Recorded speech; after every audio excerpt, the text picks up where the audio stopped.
عید میلاد النبی صلی اللہ علیہ وسلم کے موقع پر درود و سلام کی صدا سے مہک اٹھا۔ اٹک شہر جشن عید میلاد النبی ملک بھر کی طرح اٹک میں بھی عقیدت و احترام کے ساتھ منایا جا رہا ہے۔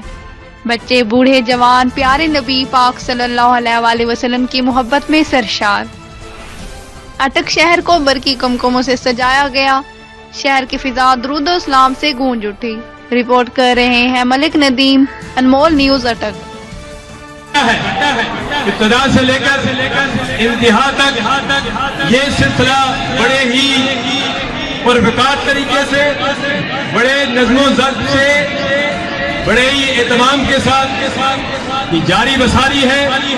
اس موقع پر میں مرکزی سیرت کمیٹی اٹک کو مبارکباد پیش کرتا ہوں، تنظیم العارفین کی سٹیج سے، اور انتظامیہ کو جو ڈی پی او کی زیر نگرانی یہ بہترین حوالے سے ابتدا سے لے کر انتہا تک جلوس کی وہ بھی رونق بنے ہوئے ہیں، سب کو خراج تحسین پیش کرتا ہوں۔